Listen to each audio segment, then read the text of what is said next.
এই দুনিয়া এখন তো আর সেই দুনিয়া নাই, মানুষ নামের মানুষ আছে দুনিয়া বোঝাই, সেই মানুষের ভিড়ে আমার আসল মানুষ নাই।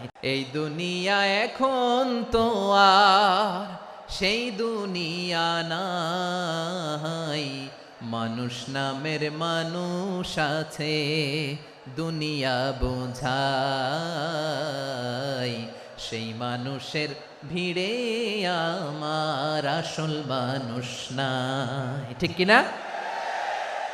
এই যে আমাদের বিশাল জনসংখ্যা, এই জনসংখ্যাকে কি করে জনসম্পদে রূপান্তরিত করা যায় এ ব্যাপারে কথা বল। আল্লাহ তাআলা ইরশাদ করছেন, ওয়ালাকাদ কাররামনা বনি আদম ওয়া হামালনাহুম ফিল বাররি ওয়াল বাহরি ওয়া রাযাকনাহুম মিনাত তাইয়্যিবাত ওয়া ফাদ্দালনাহুম আলা কাসীরিম মিম্মান খালাকনা তাফদীলা।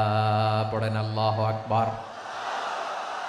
রব্বুল আলামিন বলেন, ওয়ালাকাদ কাররামনা বনি আদম, আমি বনি আদমকে সম্মানিত করেছি, বনি আদমকে মর্যাদা দিয়েছি।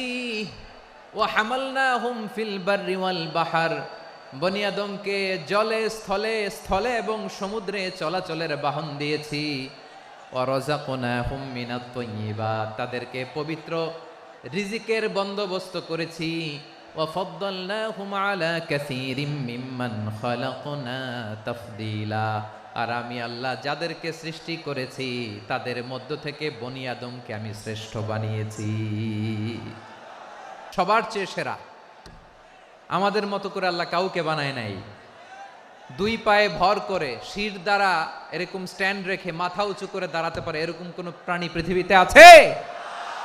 এজন্য আল্লাহ বলেন, ওয়ালাকাদ কাররামনা বনি আদম, আমি বনি আদমকে সম্মানিত করেছি, তাদেরকে আমি মর্যাদা দিয়েছি। তাদেরকে আমি যত মর্যাদা দিয়েছি আমার কোন সৃষ্টিকে এত মর্যাদা দেই নাই। পড়েন সুবহানাল্লাহ। I have dignified the status of the sons of Adam, আদমের সব সন্তানের মর্যাদা আমি বাড়িয়েছি। আল্লাহ এখানে বলেননি ওয়ালাকাদ কাররামনাল মুমিনিন, আমি মুমিনের মর্যাদা বাড়িয়েছি, বলেছেন? আল্লাহ এখানে বলেন নাই ওয়ালাকাদ কাররামনাল মুসলিমিন, আমি মুসলিমের মর্যাদা বাড়িয়েছি। আল্লাহ বলেছেন ওয়ালাকাদ কাররামনা বনি আদম, আমি বনি আদমের সম্মান বাড়িয়েছি, হোক সে মুমিন কিংবা কাফের, মুসলিম কিংবা মুশরিক, আস্তিক কিংবা নাস্তিক, আরব কিংবা অনারব, যেই হোক না কেন আদম সন্তান সবগুলার মর্যাদা বাড়ায় দিয়েছে কে? সবার মর্যাদা আল্লাহ বাড়িয়েছে। মানুষ হিসেবে মর্যাদা। বিশ্বনবী সাল্লাল্লাহু আলাইহি ওয়াসাল্লাম ইহুদির লাশ দেখে দাঁড়িয়ে গেলেন। কার লাশ? ইহুদির লাশ দেখে দাঁড়ায় গেলেন। সাহাবারা বললেন, ইয়া রাসূলুল্লাহ, আপনি দাঁড়ালেন যে, এটা তো ইহুদির লাশ। বিশ্বনবী বললেন, আওয়ালাইসাত নাফসান, এটা কি মানুষ নয়? এটা হোক ইহুদি হোক খ্রিস্টান, এটা তো মানুষ। আমি মানুষ দেখে দাঁড়িয়েছি। আই স্যালিউট দ্য হিউম্যানিটি, আমি মানবতাকে সম্মান করেছি। পড়েন সুবহানাল্লাহ। তাহলে এই জমিনে মানুষের মর্যাদা বেশি, হোক আস্তিক হোক নাস্তিক হোক মুমিন কিংবা কাফের। আদমের সন্তান হলে মানুষ হলেই তার মর্যাদা বাড়িয়েছে কে? আমার কলিজার টুকরা যশোরের ভাইয়েরা, মানুষের মর্যাদা আল্লাহ এত বাড়িয়েছেন, মানুষ জীবিত থাকলেও যেমনি মর্যাদাবান, মরে গেলেও মর্যাদাবান। সুবহানাল্লাহ পড়েন। মানুষ মরে গেলে এই ডেড বডিটা কি হয়? পচে যায়, গলে যায়, মাটির সাথে মিশে যায়। তাই বলে আপনি ডেড বডির সাথে যাচ্ছে তাই করতে পারবেন না। পারবেন? কেউ যদি অন্যায় করে তাকে যদি আপনি শাস্তির আওতায় আনেন, যা মনে চায় করতে পারবেন না। তারা আগুন দিয়ে পোড়াতে পারবেন না, নাক কাটতে পারবেন না, কান কাটতে পারবেন না, অঙ্গ বিকৃতি করতে পারবেন না। কারণ মানব জাতির মর্যাদা স্বয়ং দিয়েছে কে? ডেড বডি পচে যাবে, গলে যাবে। তারপরে ইসলাম বলে, না খবরদার, এই মরা লাশটারও একটা মর্যাদা আছে না নাই? ইসলাম বলে এই লাশটা গলে যাবে, পচে যাবে, কিন্তু এটার অমর্যাদা করো না। কর্পূর দিয়ে, খেজুর পাতা দিয়ে এটাকে ওয়ার্ম ওয়াটার দিয়ে, গরম পানি দিয়ে ধৌত করো। সাদা শুভ্র ধবধবে কাপড় দিয়ে লাশটাকে তুমি কাভার করো। তারপরে খাটিয়ার মধ্যে লাশটাকে রেখে বিশাল একটা প্রোগ্রাম করো, একটা ফিউনারাল প্রোগ্রাম করো। ওই প্রোগ্রামের ডানে বায়ে পেছনে লাশটারে রাখলে হবে না, প্রোগ্রামের একেবারে সামনটাতে তুমি লাশটাকে রাখো। সুবহানাল্লাহ। একটা ফিউনারাল প্রোগ্রাম করতে হবে, তাকে শেষ বিদায় জানাতে হবে, যেটাকে আমরা জানাজা বলি। কি বলি? জানাজা মানে মাইয়েতের জন্য দোয়া, তার জন্য দোয়া করা হয়, তাকে একটা সিস্টেমেটিক অর্ডারে কবরে রাখা হয়, সুন্দরভাবে সেটাকে কবরস্থ করা হয়, মাটি দেয়া হয়, পানি দেয়া হয়। তার মানে মরে গেলেও মানুষের সম্মান বাড়ায় দিয়েছে কে? এজন্য আল্লাহ বললেন ওয়ালাকাদ কাররামনা বানি আদম, বনি আদমের সম্মান মর্যাদা আমি আল্লাহ বাড়িয়ে দিয়েছি। মানুষের সম্মানে তুমি কখনো আঘাত করো না, ঠিক কি না? তাহলে ভাই, প্রথম মেসেজ হচ্ছে the first and foremost message tonight to the people of জাসর। আল্লাহ বলেন I have dignified the status of son of Adam. আমি বনি আদম সবার মর্যাদা বাড়িয়ে দিয়েছি, হোক আস্তিক নাস্তিক, হোক কাফের কিংবা মুশরিক, তার মর্যাদা বাড়াই দিছে কে? যখন বন্যা হয় আমরা ত্রাণ নিয়ে যাই, আমরা শুধু মুসলমানদেরকে ত্রাণ দেই নাকি? হ্যাঁ, আমরা মুসলমানকেও দেই, অমুসলমানকেও দেই, হিন্দুকেও দেই, বৌদ্ধকেও দেই। যেখানেই মানবতা বিপন্ন সেখানে ইসলামের হেল্পিং হ্যান্ড আছে না নাই?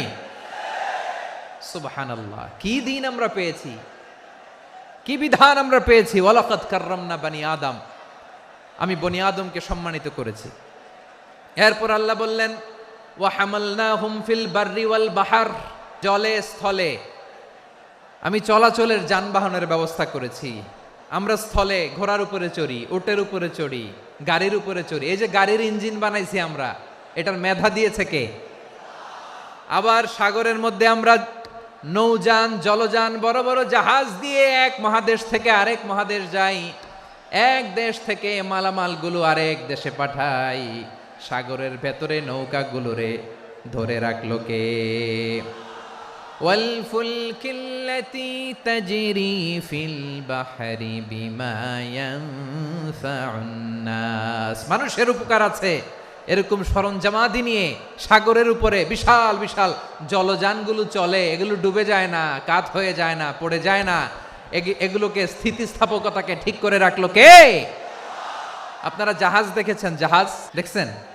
বিশাল বিশাল জাহাজ, বিশাল জাহাজ মালামাল নিয়ে এক মহাদেশ থেকে আরেক মহাদেশে যায়। গত মাসে আমার জাপান সফর ছিল। এই যে বাংলাদেশে যে গাড়িগুলো চালান, বেশিরভাগ গাড়ি আসে কিন্তু জাপান থেকে। হাজার হাজার গাড়ি একটা জাহাজ বহন করতে পারে, হাজার হাজার গাড়ি। এটার সাগরের মধ্যে ভাসাইলো কে? হাজার হাজার গাড়ি নিয়ে জাপানিজ গাড়িগুলো আমাদের চট্টগ্রামের এয়ারপোর্টের বন্দরে ভিড়ে। যুক্তরাষ্ট্রে আমি দেখেছি বিশাল বিশাল জাহাজ। আপনারা টাইটানিক জাহাজের নাম শুনেছেন? টাইটানিক জাহাজের 8 গুণ 10 গুণ বড় একটা জাহাজ আছে, আইকন অফ দ্য সি, আমি দেখে এসেছি। রয়্যাল ক্যারিবিয়ান দেখে এসেছি। সাগরের সামনে জেটিতে যখন দাঁড়ালাম, জাহাজটা যখন যায়, আমার মনে হচ্ছে একটা শহর, গোটা শহর, the entire city is floating on the water. পুরো একটা শহর মনে হয় পানির উপর দিয়ে ভেসে যাচ্ছে। পড়েন সুবহানাল্লাহ। এই যে আইকন অফ দ্য সি, এই ক্রুজ, এই জাহাজটা, এটার ভিতরে স্টেডিয়াম আছে। কিসের ভিতরে স্টেডিয়াম? কথা বুঝে নাই বোধহয়।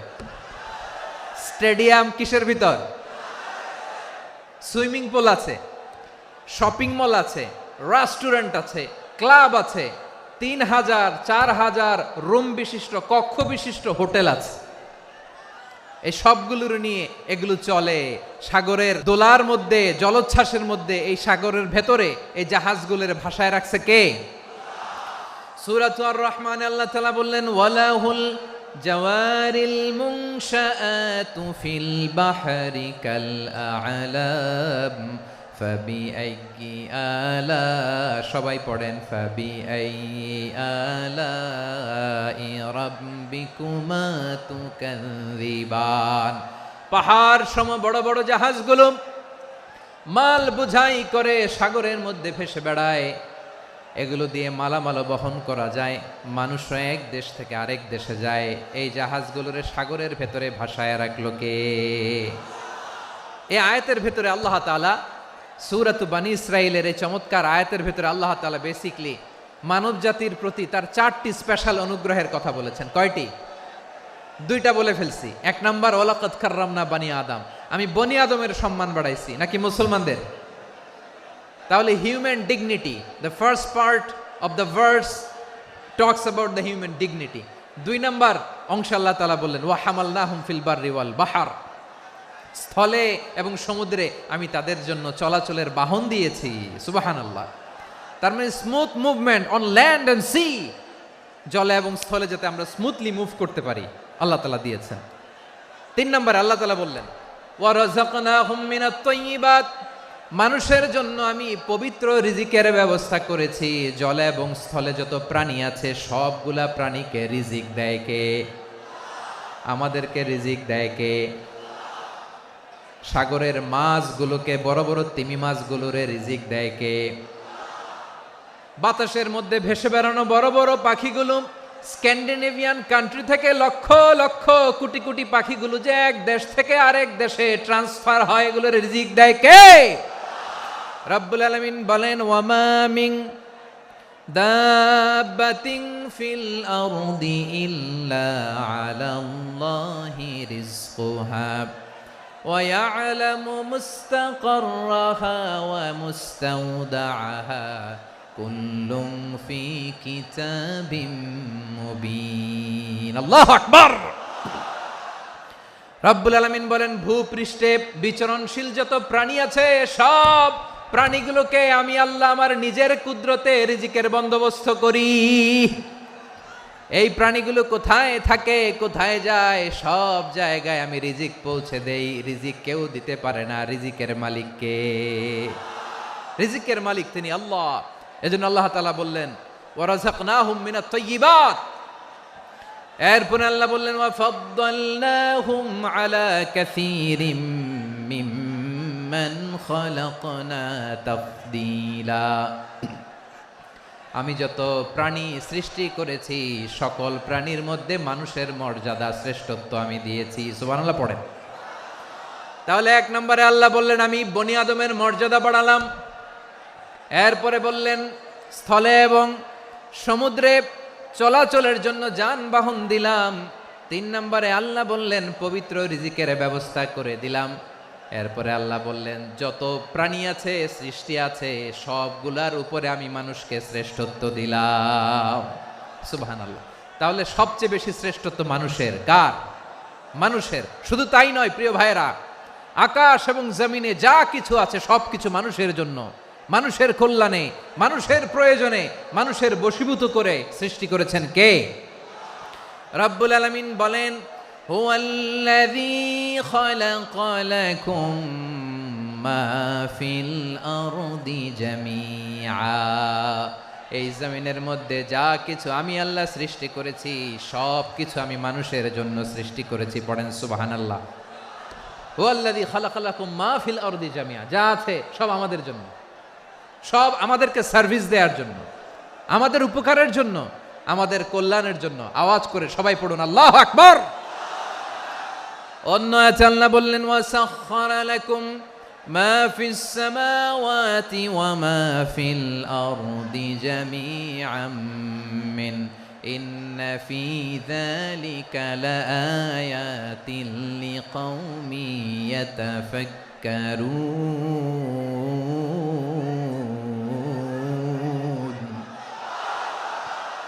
প্রথমে আল্লাহ বললেন জমিনে যা আছে সব তোমাদের কল্যাণে আমি সৃষ্টি করলাম। এরপরে আল্লাহ বললেন আকাশেও যা আছে সব তোমাদের জন্য সৃষ্টি করলাম, তোমাদের অনুগত বানায় দিলাম। পড়েন সুবহানাল্লাহ। মানুষের কি ব্রেইন দেখেন, মানুষ জমিন ছেড়ে আকাশে চলে যায়। পাখি দেখে মানুষের শখ হলো পাখি যেহেতু উঠতে পারে আমরাও পারবো। অরবিল রাইট, উইলবার রাইট, 2 ভাই মিলে আঁকাঝোঁকা করতে করতে করতে করতে প্লেন বানায় ফেললো। কোন সুবহানাল্লাহ। এখন পাখিও ওরে, আমরাও ওরি। এরপরেই মানুষের কৌতূহল থামে না এখানে। মানুষ চলে গিয়েছে চাঁদে। কোথায় গেছে? এখন কিন্তু চাঁদে জমি বিক্রি হয় জানেন। পৃথিবী নিয়ে মারামারি শেষ। রাশিয়া আমেরিকা এখন ধরছে চাঁদ আর মঙ্গল গ্রহ।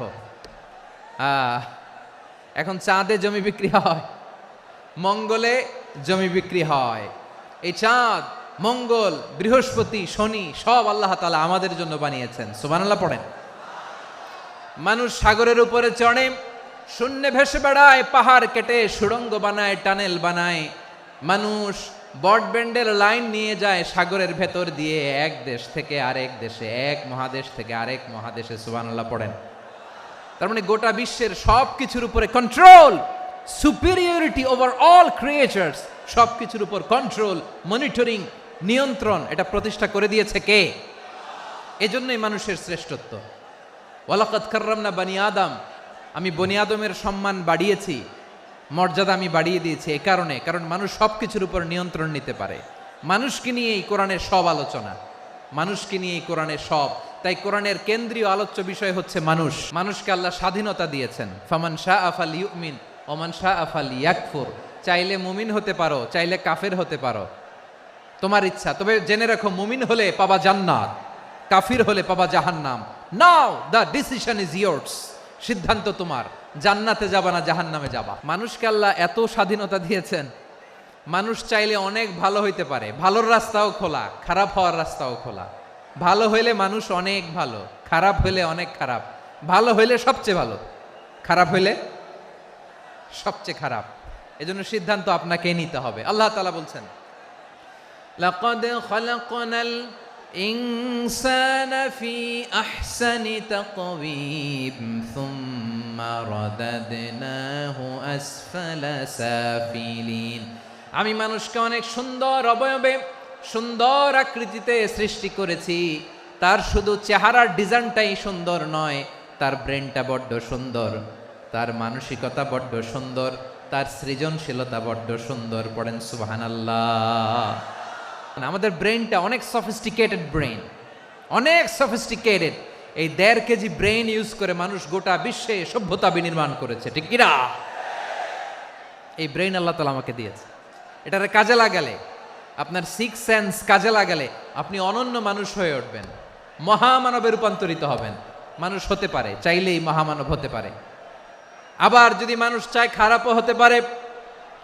আল্লাহ বললেন শুধু ভালোই না, ভালো হতে চাইলে অনেক ভালো তুমি হতে পারো, আবার খারাপ হতে চাইলে অনেক খারাপ তুমি হতে পারো। সুম্মা রাদাদনাহু আসফালা সাফিলিন।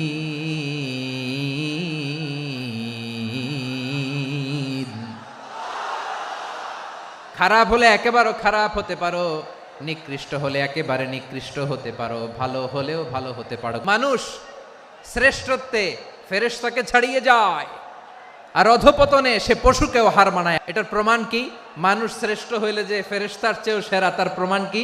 আল্লাহ তাআলা বলছেন, ওয়া ইয কুলনা লিল মালাইকাতি ইসজুদু লি আদম ফাসাজাদু ইল্লা ইবলিস আবা ওয়াস্তাকবারা ওয়া কানা মিনাল কাফিরিন। আল্লাহ বলেন, স্মরণ করো সে সময়ের কথা যখন আমি ফেরেশতাদেরকে বললাম, ও ফেরেশতারা আদমকে সেজদা দাও। সব ফেরেশতারা সম্মান সূচক সেজদা আদমকে দিল। তারা আদমের জন্য সেজদায় লুটিয়ে পড়লো, একজন ছাড়া, তার নাম ইবলিস। আওয়াজ করে বলেন, তার নাম কি?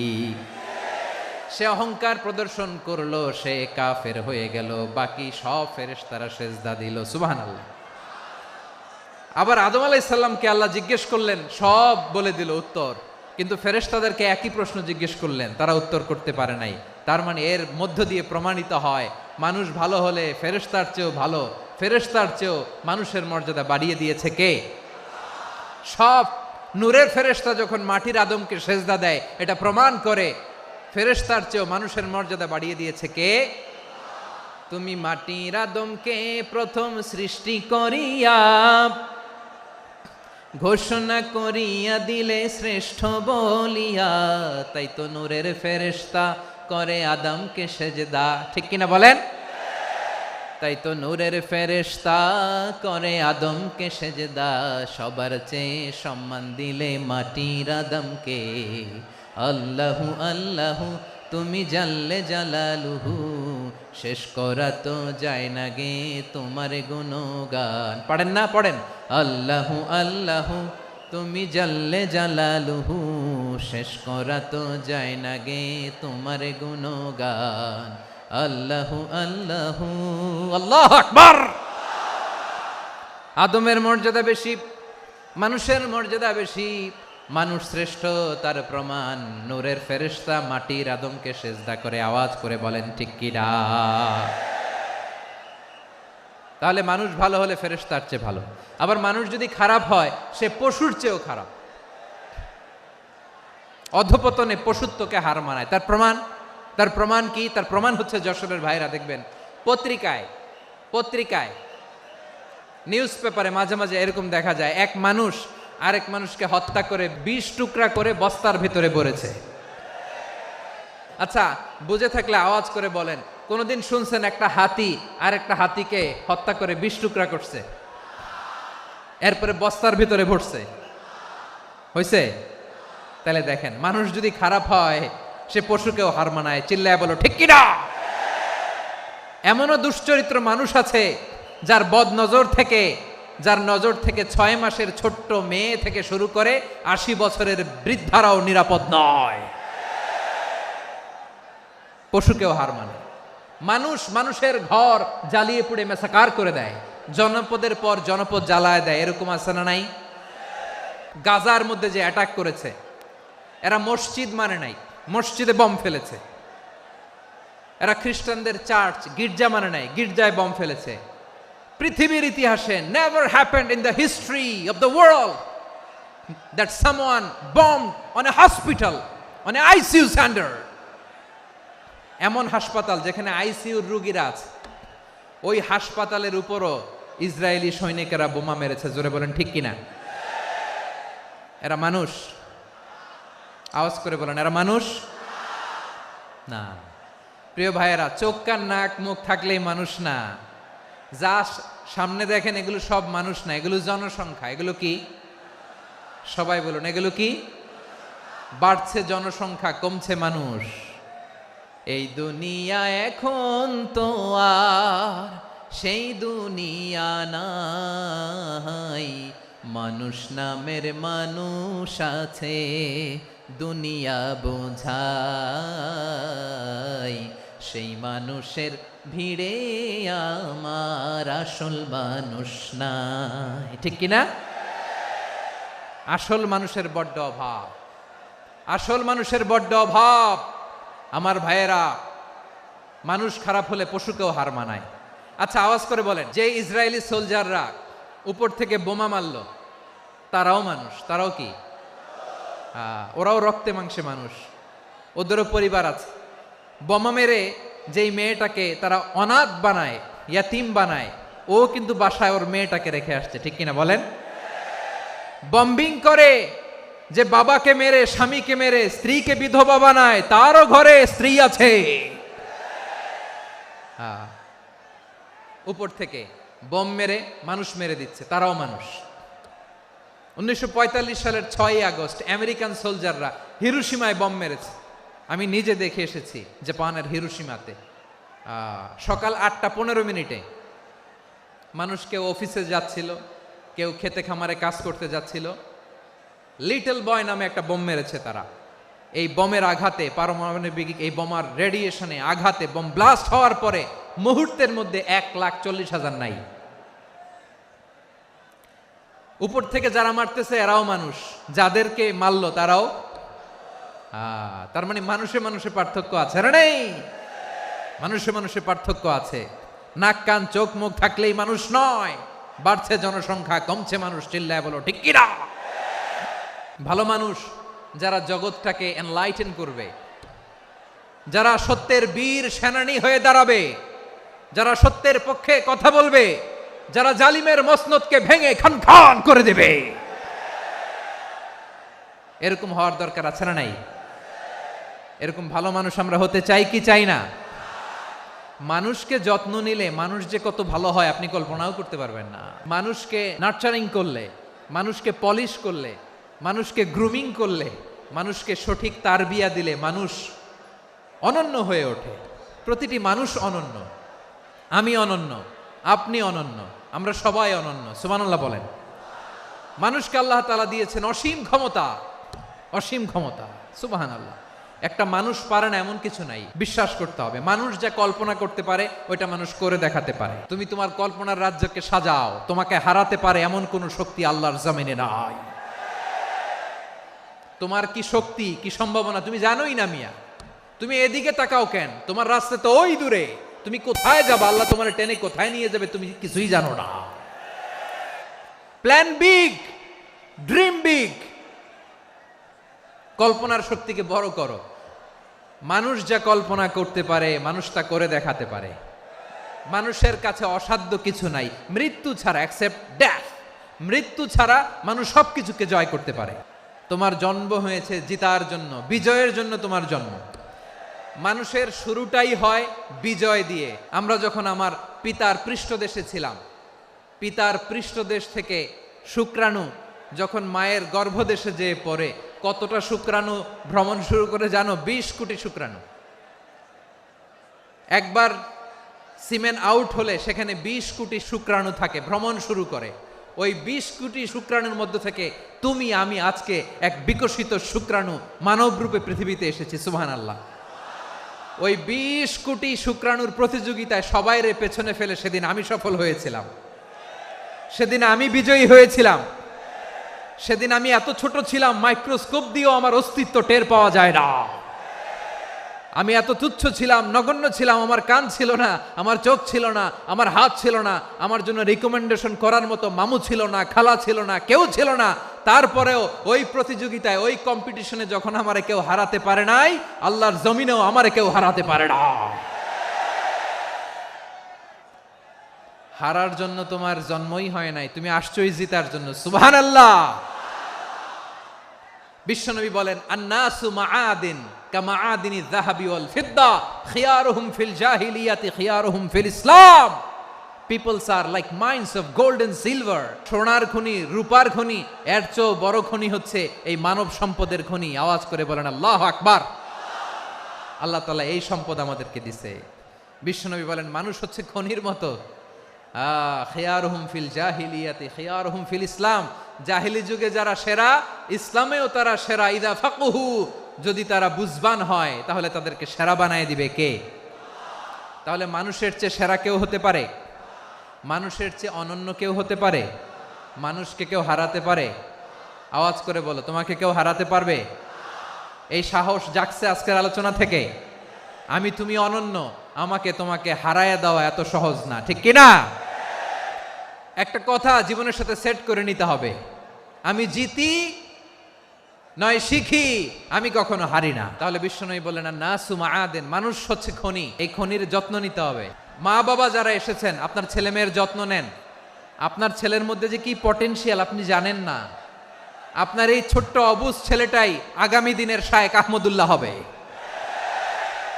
আপনার হেফজখানায় পড়া ওই ছোট্ট ছেলেটাই আগামী দিনের আল্লামা মামুনুল হক হবে। আপনার ওই ছেলেটা আমির হামজা হবে, আব্দুল হাই সাইফুল্লাহ হবে। এভাবে বড় বড় আলেম হবে, তারা যুগশ্রেষ্ঠ আলেম হবে। সেই একদিন এই বাংলাদেশের পার্লামেন্টে যে বক্তব্য দিয়ে যশোরের পক্ষে কথা বলবে। আপনি জানেন না, কাউকে ছোট করবেন না আপনি, ওর কনফিডেন্স আপনি কমাবেন না, আপনি কমাতে পারেন না। প্যান্ডেলে আমার যে মা বোনেরা আছেন, ছেলে মেয়েদেরকে কখনো ছোট করে কথা বলবেন না। ও যে কোথায় যাবে আপনি জানেন না, আপনি মা হয়ে তাকে সাহস দিবেন, তার কল্পনার জগৎটাকে সাজাতে তাকে উৎসাহিত করবেন, ঠিক কিনা বলেন? আর আমার প্যান্ডেলের আমার প্রিয় শ্রদ্ধাশীলা মায়েরা বোনেরা, আপনারা তো আরো দামি সম্পদ। বিশ্বনবী বলেন, আর দুনিয়া কুল্লুহা মাতা। আল্লাহ আল্লাহ আল্লাহ। বিশ্বনবীর কথার ওজন দেখেন, আর দুনিয়া কুল্লুহা মাতা ওয়া খায়রু মাতা'আদ দুনিয়াল মারআতুস সালিহা। বিশ্বনবী বলেন, দুনিয়ায় যা দেখো সব আল্লাহর দেওয়া অ্যাসেট, মানে সম্পদ। আর এত অ্যাসেটের ভিড়ে সবচাইতে শ্রেষ্ঠ সম্পদ হচ্ছে নেককার নারী। সুবহানাল্লাহ। ভাইয়েরা বোনের সাথে খারাপ আচরণ করো না, সন্তান মায়ের সাথে খারাপ আচরণ করো না। আমাদের মায়েরা আমাদের asset, they are our priceless asset. কারণ এই মায়েদের পেটে এসেছে আল্লাহর ওলিরা, এই মায়েদের পেটে এসেছে খান জাহান আলী, এই মায়ের পেটে এসেছে শাহজালাল ইয়ামানি, এই মায়ের পেটে এসেছে আল্লাহর সব নবীরা। নাকি নবীরা আকাশ থেকে ধপ করে জমিনে নেমে আসছে? মায়ের পেটে আসছে। এই মায়ের পেটগুলো খনি। আমার সম্মানিতা মায়েরা বোনেরা, নিজেকে ইসলাম দিয়ে সাজান, নিজেকে পবিত্র রাখুন। নিজের আব্রু ইমান ইজ্জতের হেফাজত করুন, কোরআন পড়ুন, সুন্নাহ পড়ুন। আপনি জানেন না আপনার গর্ভে কে আসছে, কোন ক্ষণজন্মা পুরুষকে আল্লাহ তাআলা আপনার গর্ভে পাঠাবে আপনি জানেন না। মায়েরা নিজেদেরকে পবিত্র রাখুন, ইসলাম চর্চা করুন, কোরআন চর্চা করুন, নৈতিকতা দিয়ে নিজেকে সাজান। যশোরের জেনজি, নিজেদেরকে প্রস্তুত রাখো আগামীর বাংলাদেশের জন্য। নৈতিকতা, মোরালিটি, ভ্যালিউজ দিয়ে নিজেকে সাজাও, ইসলাম দিয়ে নিজেকে সাজাও, কারণ আগামীর বাংলাদেশ ইসলামের বাংলাদেশ। বাংলাদেশের আসল পরিচয় ইসলাম। বাংলাদেশের আসল পরিচয় কি? সবাই বলে না, আওয়াজ করে, এদেশের আসল পরিচয়। এদেশে আজান শুনে সূর্য ওঠে শহর গ্রামে, এদেশে আজান শুনে সূর্য ডুবে সন্ধ্যা নামে, এদেশে সকল কাজে সবাই বলে বিসমিল্লাহ, এদেশে ভালো কিছু দেখে শুনে হাসি মুখে সবাই বলে মাশা আল্লাহ।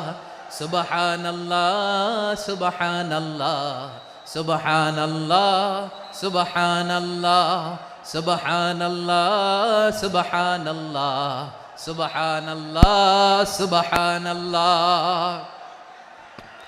ও নবীন তরুণ, তোমার কিসের এত ভয়? জেনে রেখো বাংলাদেশের আসল পরিচয়। বাংলাদেশের আসল পরিচয় ইসলাম। আওয়াজ তুলে বলো, আসল পরিচয় কি? এদেশে পরস্পরে দেখা হলে দেয় সালাম, এদেশে আমজনতার হৃদয় জুড়ে পাক্কা আলাম। ঠিক কি না? এদেশে বিপদ এলে সর্বজনে সর্বক্ষণে দোয়া পড়ে ইন্না লিল্লাহ, সুবহানাল্লাহ, সুবহানাল্লাহ, সুবহানাল্লাহ, সুবহানাল্লাহ। এদেশে আজান শুনে সূর্য ওঠে শহর গ্রামে, এদেশে আজান শুনে সূর্য ডুবে সন্ধ্যা নামে, এদেশে সকল কাজে সবাই বলে বিসমিল্লাহ, এদেশে ভালো কিছু দেখে শুনে হাসি মুখে সবাই বলে মাশা আল্লাহ। সুবহানাল্লাহ, আওয়াজ করে সুবহানাল্লাহ, সুবহানাল্লাহ, সুবহানাল্লাহ, সুবহানাল্লাহ। সবাই একসাথে সুবহানাল্লাহ, সুবহানাল্লাহ, সুবহানাল্লাহ, সুবহানাল্লাহ। এদেশের আসল পরিচয় কি? আওয়াজ করে বলতে ভয় লাগে। এদেশের আসল পরিচয় কি? ইসলাম দিয়ে আমাদের সংসদ ভবন চলুক, আমরা চাই কি চাই না? বঙ্গভবনে লা ইলাহা ইল্লাল্লাহর পতাকা উড়ুক, আমরা চাই কি চাই না? প্রতিটি জেলা অফিসে, ডিসি অফিসে লা ইলাহার পতাকা ঝুলুক, আমরা চাই কি চাই না? মানুষকে যত্ন নিলে মানুষের মধ্যে যারা কি পটেনশিয়াল রেখেছে। আমি জাপানের দুইটা উদাহরণ দেই। জাপানে 2022 সালে জাপানের সাথে জার্মানির খেলা, ফিফা ওয়ার্ল্ড কাপ 2022, ওই খেলায় জিতেছিল জাপান। জিতেছিল 22 সালের এই ফিফা ওয়ার্ল্ড কাপে জাপান ফুটবল খেলায় জিতে as a part of their celebration তারা খেলার পরে পুরো স্টেডিয়ামটারে ক্লিন করে, the fan base of Japan. লক্ষ লক্ষ মানুষ খেলা দেখতে যায়, তো এত ডাস্টবিনও তো নাই, তো যারা ডাস্টবিনে জায়গা পায় নাই তারা এই যে চকলেটের প্যাকেট, পানির বোতল, চিপসের প্যাকেট তারা এদিকে সেদিকে রেখে দিয়েছে।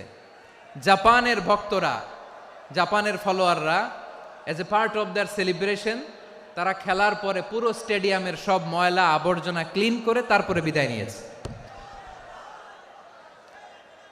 তাদেরকে কি ক্লিন করার দায়িত্ব দেওয়া হয়েছিল?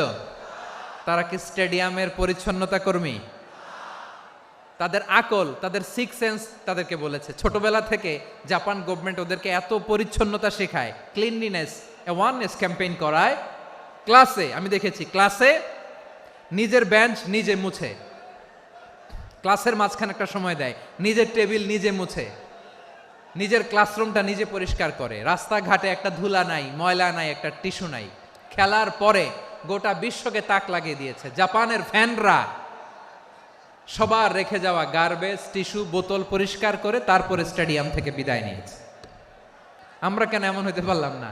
জাপানের যারা এগুলো করছে ওদের 3টা করে চোখ না? চোখ তো 3টা, জাপানো লাগো। জাপানো লাগো হাত তো 4টা, কান তো 6টা। হ্যাঁ, নাকি আমার মতো 2 হাত 2 কানওয়ালা মানুষ? চোখে দেখলে ওটা মানুষ না। চিন্তা করছেন? তার মানে জাপানিজদেরকে যে গ্রুমিং করে শিখানোর মাধ্যমে পরিচ্ছন্ন বানানো গেছে, ওরা যেমনি মানুষ আমরাও মানুষ, আমাদের সন্তানদেরকে শেখালে তারাও পারবে। পারবে কিনা? 2 নম্বর উদাহরণ বলি। চট্টগ্রাম ফেনীতে যারা গিয়েছেন, মেঘনা গোমতী ব্রিজ প্রকল্প নাম শুনছেন? মেঘনা একটা ব্রিজ পার হওয়া লাগে। এই মেঘনা গোমতী, এখানে 3টা ব্রিজ কাঁচপুর সহ, এই 3টা ব্রিজের নির্মাণ কাজ, রেনোভেশনের কাজ দেয়া হয়েছিল জাপানের একটা কোম্পানিকে। কাকে? জাপানের কোম্পানি নির্মাণ শেষে 738 কোটি টাকা বেঁচে গেছিল, এটা গভর্নমেন্টের হাতে দিয়ে তারা বিদায় নিয়েছে। কত টাকা? 738 কোটি টাকা। যত প্রাক্কলিত ব্যয় নির্ধারণ করা হয়েছে সব টাকা সরকার, তৎকালীন সরকার 2019-এর সরকার, কারা ছিল তো জানেন? এই 2019-এর সরকার তাদেরকে দিয়েছে। তারা রিনোভেশন নির্মাণ শেষে 738 কোটি টাকা অতিরিক্ত বেঁচে গেছিল, এটা আবার গভর্নমেন্টের হাতে বুঝাই দিয়ে তারা বিদায় নিচ্ছে। আমরা কেন এমন হইতে পারলাম না? জাপানের ওরাও মানুষ, আমরাও মানুষ, তার মানে মানুষে মানুষে পার্থক্য আছে না নাই? আচ্ছা, জাপানের 2টা উদাহরণ দিলাম, এবার আমার দেশের 2টা উদাহরণ দিব না? বাংলাদেশের 2টা উদাহরণ দিই। 1 নম্বর উদাহরণ, গত সপ্তাহে আপনারা জানেন কক্সবাজার আমার একটা প্রোগ্রাম ছিল, তো হেলিকপ্টারে গিয়েছিলাম। ফেনী জেলা যখন পার হচ্ছি, আমি দেখলাম 3টা উইন্ডমিল চিনেন তো? বিশাল পিলার, 3টা-4টা পাখা থাকে, বায়ু বিদ্যুৎ কেন্দ্র, বাংলাদেশের প্রথম বায়ু বিদ্যুৎ কেন্দ্র এটা। মুহুরী প্রজেক্ট বলে এটার, সম্ভবত মুহুরী প্রজেক্ট। তো সাগরের বাতাসের ঝাপটায় এটা ঘুরে এনার্জি হয়, ইলেকট্রিসিটি উৎপাদন হয়। তো আমি পাইলটকে বললাম, ভাই এগুলো থেকে কেমন ইলেকট্রিসিটি উৎপাদন হয়? কয়, হুজুর একটু হয় না, কিছুই হয় না। কিছুই হয় না মানে? বলে, হুজুর বাংলাদেশে যত উইন্ডমিল আছে এটার পাখা একটাও ঘুরে না। আল্লাহ, বলেন কি? তাহলে এই যে কোটি কোটি টাকা ব্যয় করে যে উইন্ডমিল, কয় হুজুর উপরে ফিটফাট, ভিতরে সদরঘাট। তার মানে কোটি কোটি টাকা দিয়ে এই উইন্ডমিল বানায়, এখানে কিছু নাই। দুর্নীতির আড্ডাখানা, আখড়াখানা বাংলাদেশ, ঠিক কিনা বলেন? হায় রে, জাপানিজরাও মানুষ, আমরাও মানুষ। আমার এক নিকটাত্মীয় সরকারি চাকরিজীবী, উনি আমাকে বললেন, বাংলাদেশের আর একটা উদাহরণ দেই। উনি আমাকে বললেন যে প্রতি বছর আমাদের অফিসের ফার্নিচার চেঞ্জ করে। আমি বললাম, প্রতি বছর ফার্নিচার চেঞ্জ করে কেন? বলে যে ফার্নিচার নতুন পারচেজ করলেই তো ওইখানে টাকা, নতুন কিনতে পারলেই টাকা, নতুন উন্নয়নের সবক শোনাতে পারলেই টাকা। প্রথম আলোর রিপোর্ট, কি আলো? প্রথম আলোর রিপোর্ট, গত 15 বছরে উন্নয়নের নামে লুটপাট হয়েছে প্রায় 3.25 লাখ কোটি টাকা। কার রিপোর্ট? আমাদের বানানো কথা। প্রথম আলোর রিপোর্ট। গত 15 বছরে কারা ছিল জানেন তো? হ্যাঁ, শুধু ওনাদেরকেই দোষ দিয়ে লাভ নাই। স্বাধীনতার পর থেকে শুধু শাসকের হাত বদল হয়েছে, আমরা কিছু পাই নাই, ঠিক কিনা বলেন? আমরা এরকম চাই না। তাহলে জাপানের মানুষও মানুষ, আমরাও মানুষ। সিদ্ধান্ত আপনার, কোন মানুষ হবেন, ভালো মানুষ না খারাপ মানুষ? আজকের আলোচনার বিষয় হচ্ছে মানব সম্পদের উন্নয়ন, human resource development. It's a process to increase the capacity of knowledge, skill, capacity of the people of a country. একটা দেশের মানুষের জ্ঞান, তাদের দক্ষতা কি করে বাড়ানো যায়, বাড়িয়ে দেশের উন্নয়ন করানো যায়, এটাই হচ্ছে মানব সম্পদ উন্নয়নের মূল কথা। তাহলে মানব সম্পদ হচ্ছে একটা দেশের সবচাইতে শক্তিশালী পুঁজি।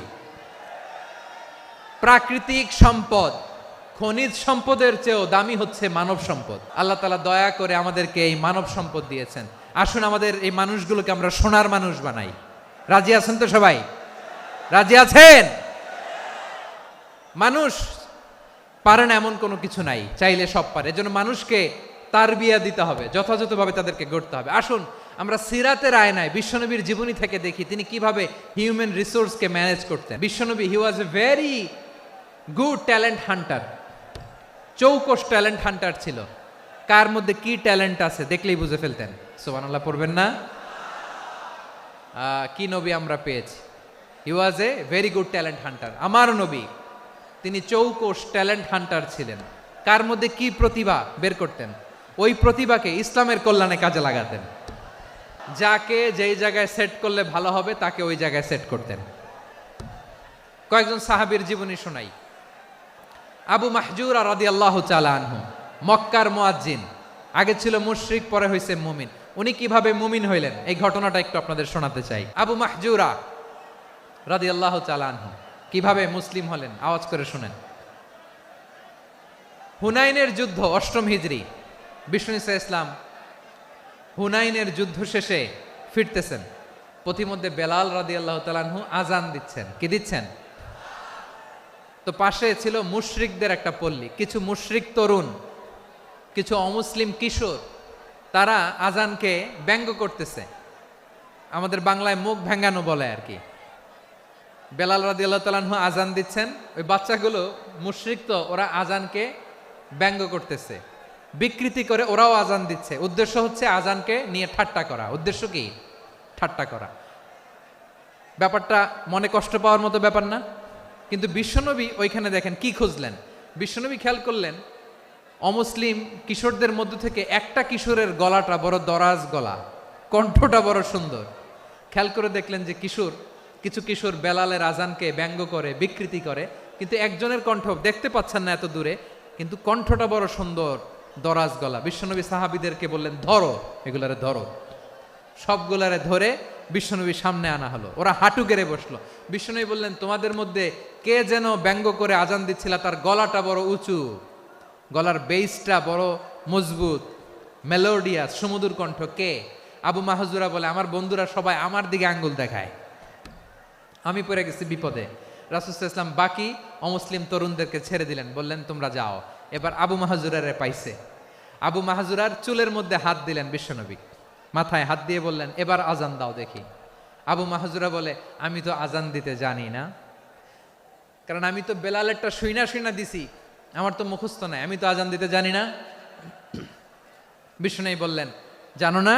তাহলে আসো, আমি তোমারে শিখাই দেই। সুবহানাল্লাহ পড়েন। আবু মাহজুরা হাঁটু গেড়ে বসে, বিশ্বনবীর মোবারক হাত আবু মাহজুরার চুলের মধ্যে। বিশ্বনবী আজানের মুআল্লিম আবু মাহজুরাকে বলতেছে, ঠিক আছে তোমারে শিখাই দিচ্ছি, আমি যা যা বলবো আমার সাথে সাথে বলো, পারবা? আবু মাহজুরা বলে, পারবো। বিশ্বনবী আজান দিচ্ছেন মাথায় হাত দিয়ে, আল্লাহু আকবার,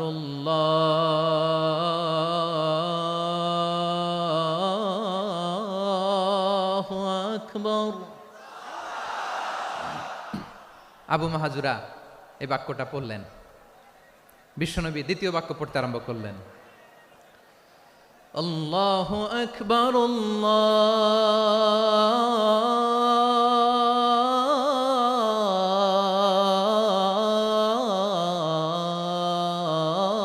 আল্লাহু আকবার।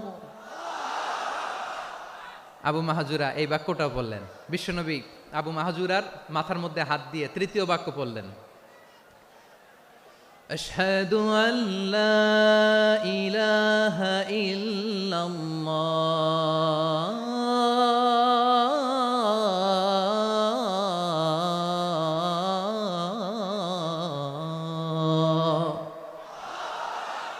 আবু মাহজুরা তৃতীয় বাক্য পড়লেন। বিশ্বনবী একটা বাক্য পরে আবু মাহজুরা পরে, বিশ্বনবী পরে আবু মাহজুরা পরে। আবু মাহজুরা কিন্তু অমুসলিম, মুশরিক।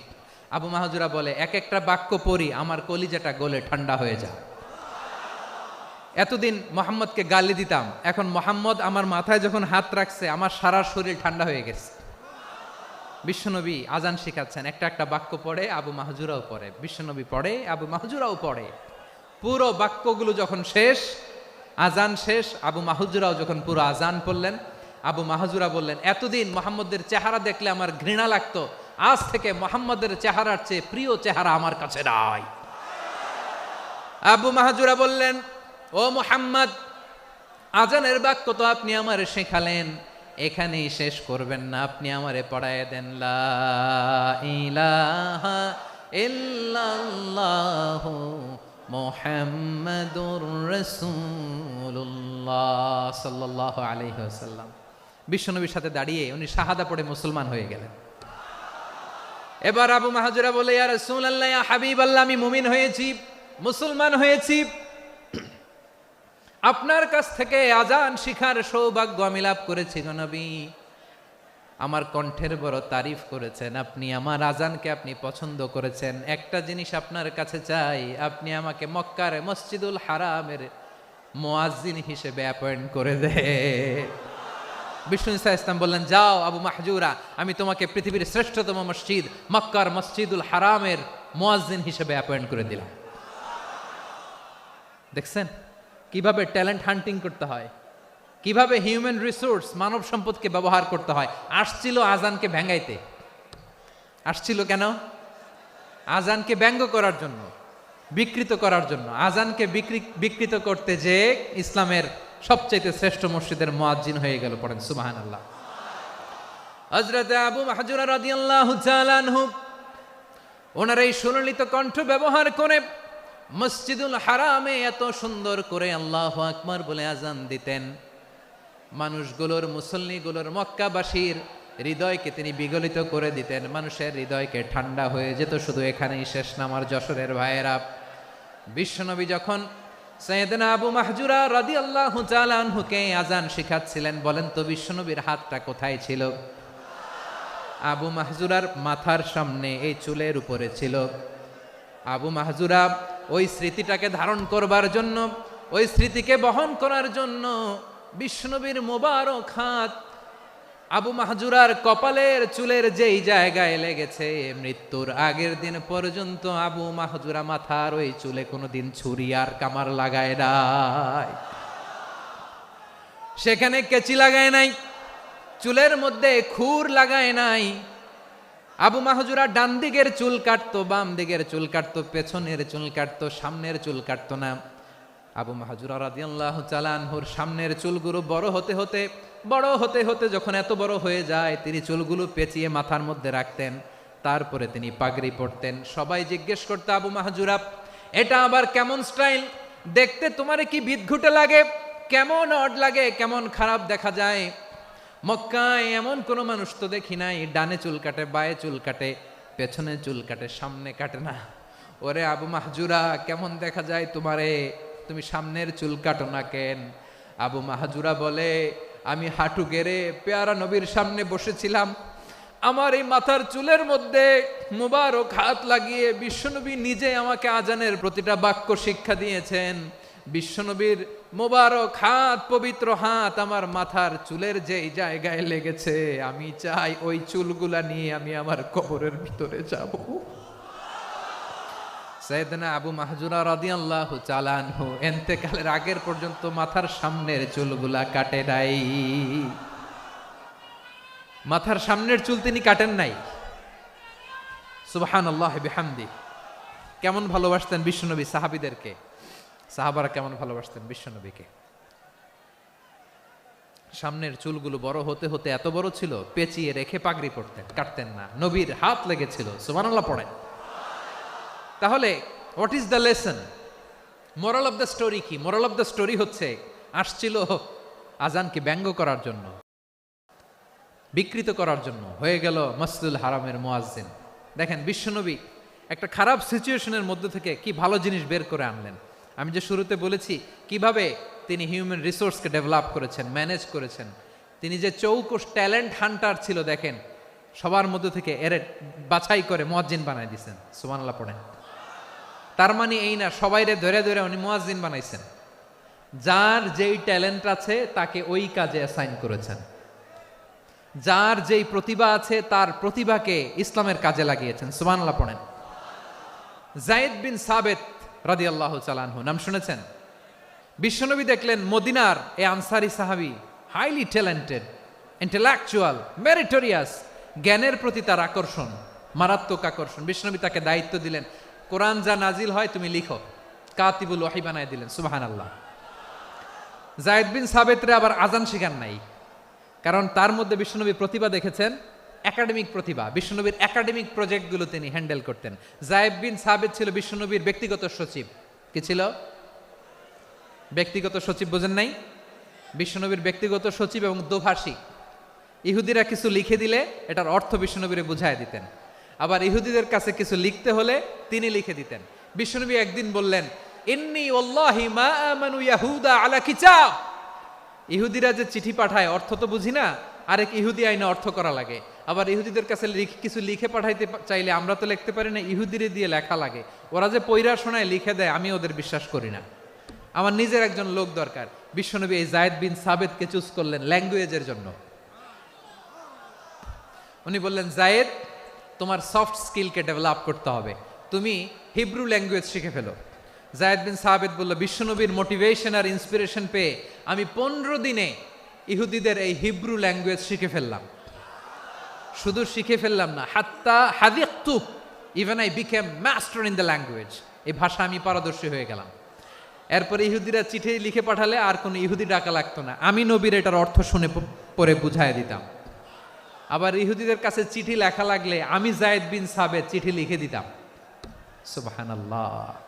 দেখেন, এত সাহাবীর মধ্য থেকে বিশ্বনবীর একাডেমিক প্রজেক্ট, ব্যক্তিগত সচিব, দোভাষী হিসেবে তিনি যায়েদ বিন সাবেতের মতো তরুণকে নির্বাচিত করেছেন। কেমন ট্যালেন্ট হান্টার ছিল আমার নবী! সুবহানাল্লাহ পড়বেন না? বিশ্বনবীর ইন্তেকালের পরে সাইয়েদনা আবু বকর রাদিয়াল্লাহু তাআলা আনহু যখন খলিফা হয়ে আসলেন, কোরআনকে সংকলনের দায়িত্ব দেয়া লাগবে, কোন সাহাবীকে দিবেন? সব সাহাবারা মিলে পরামর্শ করলেন। সাইয়েদনা আবু বকর, উমর সবাই মিলে এই বিশাল কোরআন সংকলনের গুরু দায়িত্ব বিশ্বনবীর ব্যক্তিগত সচিব, বিশ্বনবীর দুভাষী, বিশ্বনবীর সিলেক্ট করাই লোক যায়েদ ইবনে সাবেত রাদিয়াল্লাহু তাআলা আনহুকে দিয়েছে। এই যে আজকের যে কোরআন পড়েন, এটা আগে এরকম ছিল না। কোরআন নাজিল হলে সাহাবারা চামড়ার, ওটের চামড়ায় লিখে ফেলতো, ওটের চ্যাপ্টা হাড্ডির মধ্যে লিখে ফেলতো, গাছের গুড়ির মধ্যে লিখে ফেলতো, বিভিন্ন জনের কাছে ছড়ানো ছিটানো ছিল।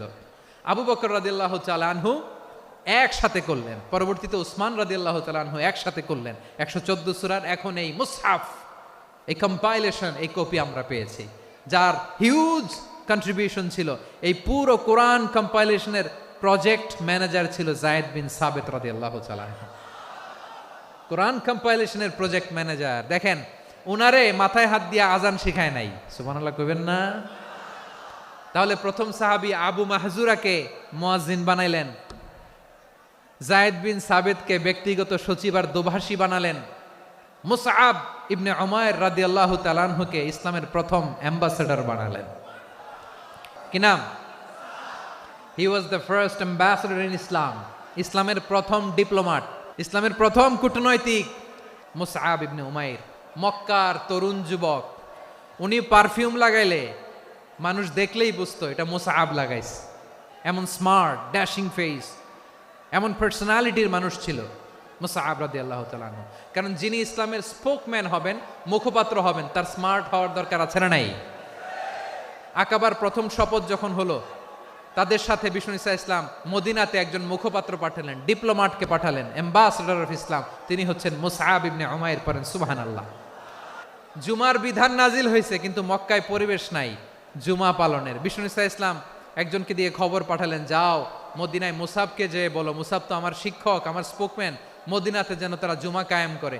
বিশ্বনবীর আগেই মুসআব মদিনার মুসলিমদেরকে নিয়ে মদিনায় প্রথম জুমা কায়েম করে ফেলছে। কোন সুবহানাল্লাহ। ডিপ্লোম্যাটদের কেমন হইতে হয়, অ্যাম্বাসেডারের কেমন হইতে হয়, মুসআব রাদিয়াল্লাহু তাআলা আনহুর কাছ থেকে শিখে নাও। তাহলে মুসআব রাদিয়াল্লাহু তাআলা আনহুকে বিশ্বনবী ল্যাঙ্গুয়েজ শিখান নাই, সফট স্কিল শিখান নাই। যায়েদ রাদিয়াল্লাহু তিনি হিব্রু ল্যাঙ্গুয়েজ শিখেছেন, সুরিয়ানি শিখেছেন, কিন্তু মুসআবকে তিনি বানিয়েছেন the spokesman of Islam, the first diplomat, the ambassador of Islam. Abdullah ইবনে আব্বাস রাদিয়াল্লাহু তাআলা আনহু বিশ্বনবীর কাজিন, চাচাতো ভাই। আবার মাইমুনা রাদিয়াল্লাহু তাআলা আনহু, মাইমুনা নবীর স্ত্রী, তিনি ছিলেন আব্দুল্লাহর আপন খালা। তো নবীর বউ যদি ওনার খালা হয়, নবী তার কি খালু, তাহলে সম্পর্ক অনেক গভীর। কাজিন আবার খালু, ছোট্ট মানুষ, তাই রাতে মাঝে মাঝে ঘরে থাকতো। বিশ্বনবী দেখলেন আব্দুল্লাহ যেহেতু আমার ঘরে ঢুকতে পারে, আব্দুল্লাহরে এই উম্মতের বড় শিক্ষাবিদ বানাইতে হবে। তাই আব্দুল্লাহ ইবনে আব্বাসকে বিশ্বনবী হাতে কলমে শিক্ষা দিয়েছেন। তো বিশ্বনবী রাতে যখন তাহাজ্জুদ পড়তেন, ছোট্ট আব্দুল্লাহ ঘরে থাকতো। বুঝতে পেরেছেন? ছোট্ট মানুষ তো ঘরে থাকতো। তো বিশ্বনবী তাহাজ্জুদের জন্য একবার দাঁড়িয়েছেন, ছোট্ট আব্দুল্লাহ ওযু করে দাঁড়াইছে। আচ্ছা বলেন তো, ইমাম আর মুসল্লি মোট যদি দুইজন হয়, একজন ইমাম একজন মুসল্লি, তো মুসল্লি ইমামের কোন দিকে দাঁড়াবে? ডানে দাঁড়াবে। ছোট্ট আব্দুল্লাহ বোঝে নাই, বিশ্বনবী তাহাজ্জুদ শুরু করেছেন, উনি একতেদা করছেন আর দাঁড়াইছেন বায়ে। কোথায় দাঁড়িয়েছেন? আব্দুল্লাহ বলেন, যখন আমি বায়ে দাঁড়ালাম, আখাযা রাসূলুল্লাহি সাল্লাল্লাহু আলাইহি ওয়াসাল্লাম উযুনি আল ইউমনা ইয়াফতিলুহা, বিশ্বনবী নামাজরত অবস্থায় আমার কান ধরে টেনে আমার ডান দিকে এনে দাঁড় করায় দিলেন। পড়েন সুবহানাল্লাহ। দেখেন, হাতে কলমে শিক্ষা। আর জীবনে ভুল হবে? কথা কয় না, আর ভুল হবে? আর ভুল হবে না। এভাবে বিশ্বনবীর অনেক সঙ্গ পেয়েছেন, সফর করেছেন, একই বাহনে বসেছেন, এক বাহনে বসে লম্বা নাসিহত করেছেন। আব্দুল্লাহ, চাইতে হলে আল্লাহর কাছে চাও, সাহায্য চাইতে হলে আল্লাহর কাছে সাহায্য চাও। মনে রাখো, গোটা বিশ্বের সবাই যদি তোমার সাহায্য করতে চায়, ততটুকুই করতে পারবে যতটুকু আল্লাহ তোমার নসিবে রেখেছে। গোটা বিশ্ব যদি তোমার বিরুদ্ধে ষড়যন্ত্রে দাঁড়িয়ে যায়, ক্ষতি ততটুকু করতে পারবে যতটুকু তোমার জন্য বরাদ্দ আছে। এর বাইরে কিছু করতে পারবে না। আওয়াজ করে বলেন ঠিক কিনা?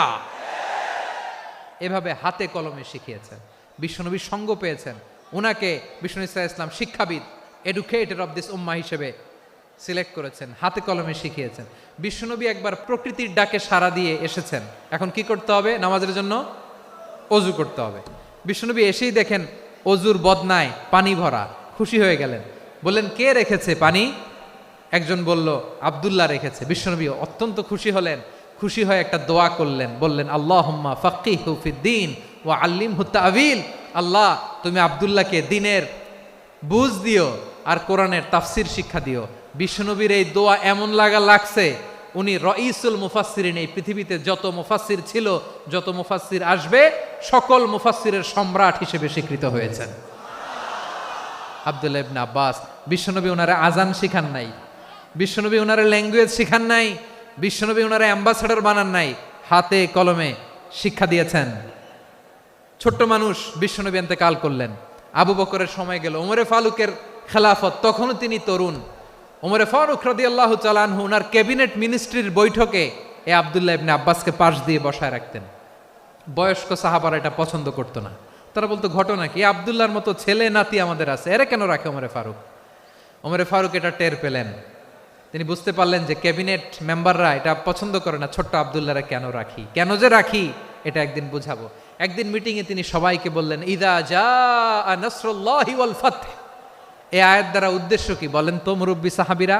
এক সাহাবী বলেন, এই সূরা দ্বারা উদ্দেশ্য, আল্লাহ বলেছেন আমাদেরকে বিভিন্ন ল্যান্ড, বিভিন্ন এলাকা বিজয় করতে হবে। ওমরে ফারুক বললেন না, হয়নি। আরেকজন বললেন, বিজয় হওয়ার পর আমাদের বেশি বেশি আল্লাহর বরত্বের ঘোষণা দিতে হবে, এটা উদ্দেশ্য। ওমরে ফারুক বললেন না, হয় নাই। যারা জিজ্ঞেস করেন কেউ পারে না। সব শেষে বিশ্বনবী ছোট্ট আব্দুল্লাহরে বলেন, আব্দুল্লাহ, ইদা জাআ নাসরুল্লাহি ওয়াল ফাতহ, এর দ্বারা উদ্দেশ্য কি বলো তো? ছোট্ট আব্দুল্লাহ বলেন, হুয়া আজালু রাসূলিল্লাহ, এই আয়াত দ্বারা বিশ্বনবীর বিদায়কে উদ্দেশ্য নেওয়া হয়েছে। ওমরে ফারুক বললেন, হাযা হুয়া, এটাই তো সঠিক উত্তর, এটাই সঠিক তাফসীর এই আয়াতের। কারণ ইদা জাআ নাসরুল্লাহি ওয়াল ফাতহ, যখন আল্লাহর সাহায্য আর বিজয় আসবে, ওয়া রাআইতান নাসা ইয়াদখুলুনা ফি দীনিল্লাহি আফওয়াজা, আপনি দেখবেন দলে দলে, ঢলে ঢলে, বানের পানির মতো মানুষ ইসলামের দিকে ঢুকতেছে, ইসলামের বিজয় হয়েছে। তো ইসলামের বিজয়ের মিশন নিয়ে নবী আসছে, বিজয়ী যখন হয়ে গেছে, এখন তো নবীর বিদায় হবে। কোন সাহাবী এই সূক্ষ্ম কথাটা ধরতে পারে নাই, ওই আব্দুল্লাহ ছাড়া। আব্দুল্লাহ যখন উত্তর দিছে, সব সাহাবীদের টনক নড়েছে। এরপর থেকে কোনো ক্যাবিনেট মিটিং এ আর কোনো সাহাবারা কোনো প্রশ্ন করে নাই। আওয়াজ করে পড়েন সুবহানাল্লাহ। বিশ্বনবী আব্দুল্লাহ ইবনে আব্বাসকে দ্য এডুকেটর অফ দ্য উম্মাহ, উম্মার শিক্ষাবিদ হিসেবে গ্রহণ করেছেন। আওয়াজ করে পড়তে হবে আল্লাহু আকবার। সাহাবীদের নামগুলো মনে থাকবে? এক নম্বরে আবু মাহজুরা, মুয়াজ্জিন বানাইছেন। যায়েদ ইবনে সাবিত, দোভাষী, ট্রান্সলেটর অফ প্রফেট, এবং তিনি ছিলেন বিশ্বনবীর ব্যক্তিগত সচিব। Musab Ibne Umair, the first ambassador and diplomat of Islam. Abdullah ibn Abbas, এই উম্মার সবচেয়ে বড় এডুকেটর, শিক্ষাবিদ। আরেকজন ছিল আব্দুল্লাহ ইবনে মাসউদ রাদিয়াল্লাহু তাআলা। দুই আব্দুল্লাহ, আব্বাস গেল, আরেকজন হচ্ছে মাসউদ। মক্কার তরুণ, ছাগল পালতো মুশরিকের। বিশ্বনবী আর আবু বকর রাদিয়াল্লাহু তাআলা আনহু একবার গেলেন, যে দেখে এই তরুণ দাঁড়ায় আছে। বিশ্বনবী বলেন, আমি খুব ক্ষুধার্ত, তোমার কাছে কি দুধ আছে ছাগলের? আব্দুল্লাহ আছে, ওয়ালাকিন আনা মুতামান, কিন্তু যে দুধ আছে এটা আমানতের, আমি দিতে পারবো না। বিশ্বনবী এইটা শুনেই তারা টার্গেট করে ফেলছে। আনা মুতামান, দুধ আছে কিন্তু এটা আমার মালিকের, আমি তো দরদ দেখাই, আমার মালিকের দুধ, আপনি পথিক, আপনারা দিতে পারি না। বিশ্বনবী টার্গেট করে ফেলছেন, এরে আমার কাজে লাগাইতে হবে। বিশ্বনবী বললেন আচ্ছা ঠিক আছে, দুধ দিও না, কিন্তু এমন ছাগি আছে কিনা যেই ছাগির সাথে কোনো ছাগলের মিলন হয় নাই, তার ওলানে দুধও আসে নাই, বাচ্চাও নাই, এরকম ছাগির থেকে যদি আমি দুধ খাই তাহলে তো সমস্যা নাই। বলতেছে এরকম ছাগির থেকে দুধ খাইলে সমস্যা নাই, কারণ এরকম ছাগির ওলান থেকে দুধ আসবেও না। বলতেছে ঠিক আছে, এরকম একটা ছাগি নিয়ে আসা হলো। বিশ্বনবী বিসমিল্লাহ বলে ওই ছাগির ওলানে হাত দিলেন। হাত দিতে দেরি, পুরো ওলানটা দুধে ভরে যেতে দেরি হয় না। বিশ্বনবী আর আবু বকর রাদিয়াল্লাহু তাআলা আনহু দহন করে পেট ভরে খেলেন। এই দৃশ্য আব্দুল্লাহ ইবনে মাসউদের হৃদয়ে দাগ কাটলো। এই মুজিজা দেখে তিনি বললেন আশহাদু আল্লা ইলাহা ইল্লাল্লাহ ওয়া আশহাদু আন্না মুহাম্মাদুর রাসূলুল্লাহ। তিনি ষষ্ঠ মুসলিম ছিলেন, 6 নম্বর মুসলমান। ওনাকে টার্গেট করে বিশ্বনবী দেখলেন এমন ইন্টেলেকচুয়াল ব্রেন, উনি সূক্ষ্ম সূক্ষ্ম জিনিস বুঝে বেশি, ফিকহি জ্ঞান ওনার মধ্যে বেশি। বিশ্বনবী ওনাকে কোরআনের জ্ঞান শিক্ষা দিতে লাগলেন। উনি বিশ্বনবী সবার কাছে কোরআন শোনায়, কিন্তু বিশ্বনবী নিজে আব্দুল্লাহ ইবনে মাসউদের কাছ থেকে কোরআন শুনতো। বিশ্বনবী একবার বললেন ইকরা আলাইয়া ইয়া মাসউদ, ইবনে মাসউদ একবার শোনাও তো কোরআন দেখি। আব্দুল্লাহ ইবনে মাসউদ বলে আকরাউ আলাইকা ওয়া আলাইকা উনজিল, নবী আপনার উপর কোরআন নাজিল হয় আর আমি আপনার সামনে কোরআন পড়ব। বিশ্বনবী বললেন ইন্নী উহিব্বু আন আসমাআহু মিন গায়রি, আমি নিজে পড়তে যেমনি ভালোবাসি অন্যে পড়ুক আমি শুনবো, এটাও আমি ভালোবাসি।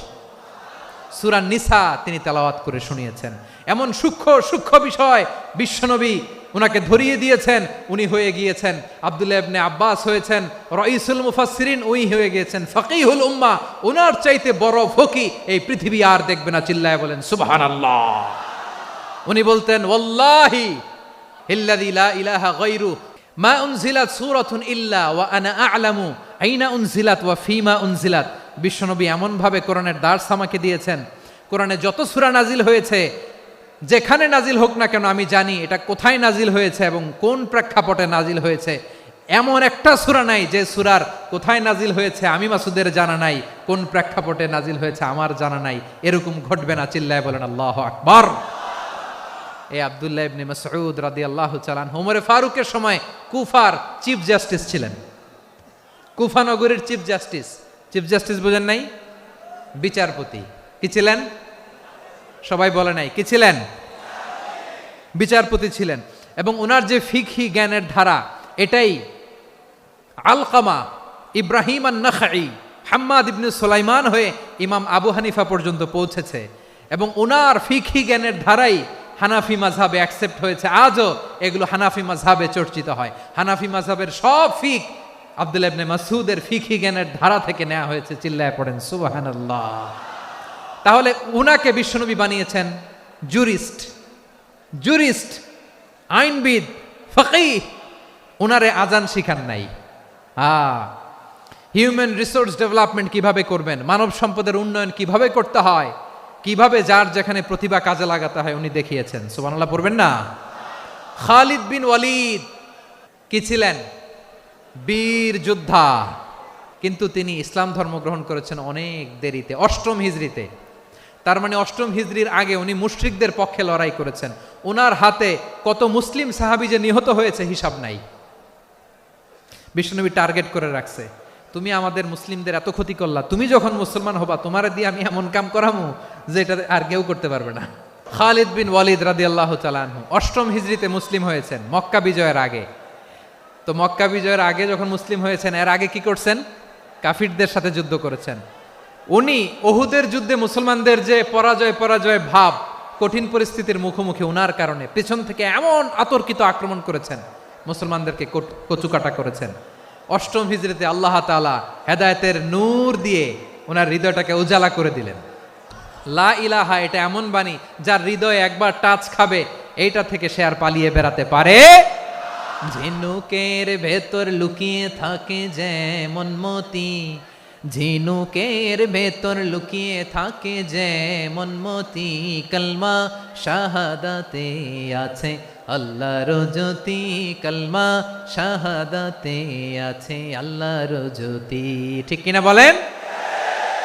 মক্কা বিজয়ের আগে মুসলিম হলেন, হওয়ার পরেই বিশ্বনবীর টার্গেট ফুলফিল হলো। ওই যে টার্গেট করে রেখেছেন আর দোয়া করেছেন, খালিদ বিন ওয়ালিদ যদি মুসলিম হয় তাকে আমি মিলিটারি চিফ বানাবো।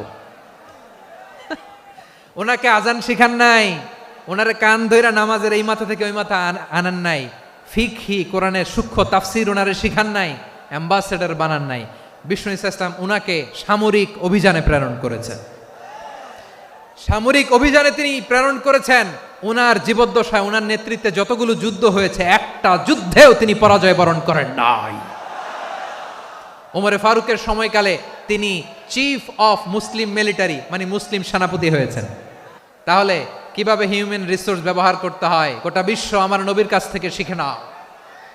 খালিদ বিন ওয়ালিদ, ওনাকে বিশ্বনবী একটা উপাধি দিয়েছেন।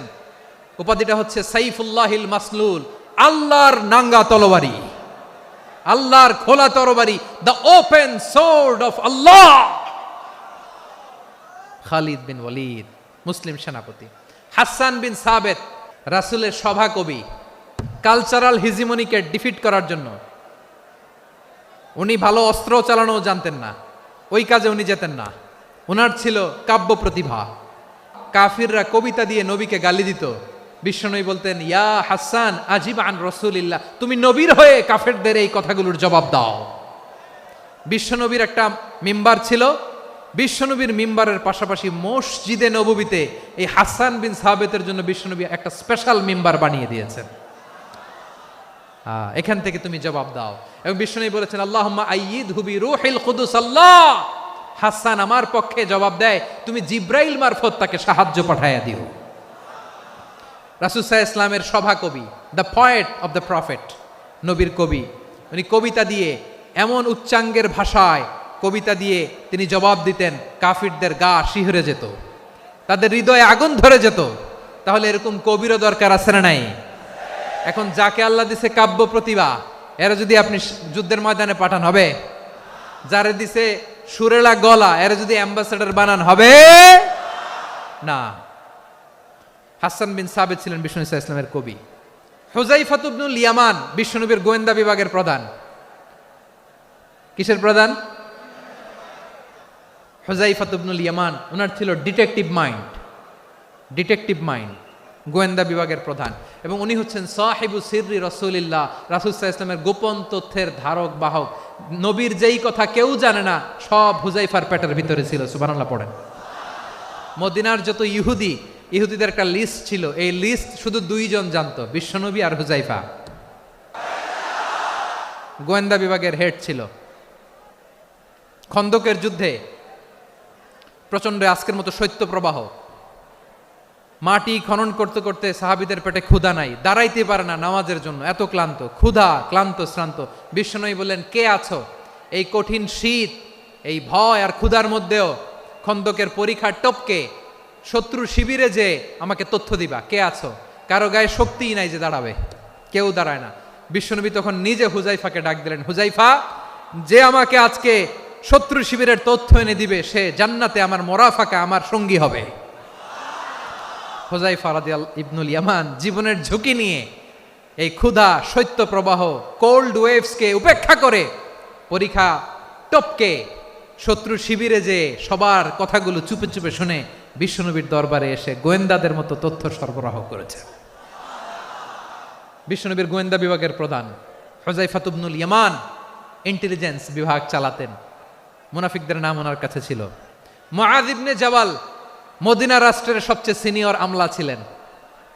আমলাতন্ত্র চিনেন তো? প্রশাসনিক কাজ যারা চালায়, অ্যাডমিনিস্ট্রেশন বোঝেন না? The department of administration. মদিনার রাষ্ট্রের সিনিয়র আমলা মুআয ইবনে জাবাল মুতাখাসসিসুন ফিল হালালি ওয়াল হারাম, হালাল হারামের স্পেশালিস্ট ছিলেন। বিশ্বনবী উনাকে ইয়ামানের গভর্নর করে পাঠাইছেন। বলেছেন, ইন্নাকা তা'তি কওমান আহলা কিতাব, এমন গোষ্ঠীর কাছে যাবা এরা ইহুদি নাসারা, আগে শাহাদা পড়লে এরপরে নামাজের দাওয়াত দিও, নামাজ পড়লে যাকাতের দাওয়াত দিও। গভর্নরের অ্যাটিটিউড যেমন থাকে তেমন অ্যাটিটিউড ধরে রেখো। সুবহানাল্লাহ পড়েন। তাহলে মুআয ইবনে জাবালকে দিয়ে বিশ্বনবী কবিতা লেখায় নাই, চিঠি লেখায় নাই, আজান দেওয়ায় নাই। সুবহানাল্লাহ পড়বেন না? সব শেষ সাহাবী বলি আবু হুরায়রা রাদিয়াল্লাহু তাআলা আনহু, বিড়ালের বাবা, কি করতেন? খালি হাদিস মুখস্থ করতেন।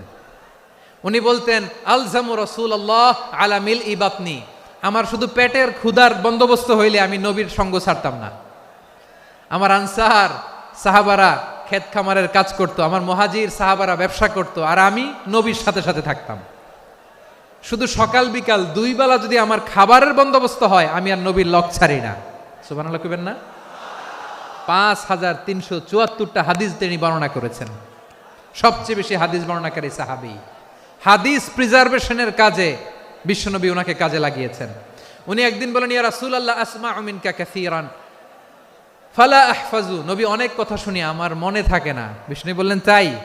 উবসুত রিদাক, তোমার চাদরটা বিছাও। আবু হুরায়রা বিছালেন, বিশ্বনবী হাত বুলায় দিলেন, এরপরে অনেক হাদিস বর্ণনা করলেন। আবু হুরায়রা বলে, তারপর থেকে বিশ্বনবী যাই বর্ণনা করে আমি শুনি আর একটাও বলি না। এখন সুবহানাল্লাহ। বিশ্বনবী ওনাকে হাদিস প্রিজার্ভেশন, নবীর এই যে লক্ষ্য হাদিস প্রিজার্ভেশনের এই দায়িত্ব দিয়েছেন সাইয়েদনা আবু হুরায়রা রাদিয়াল্লাহু তাআলা আনহুকে।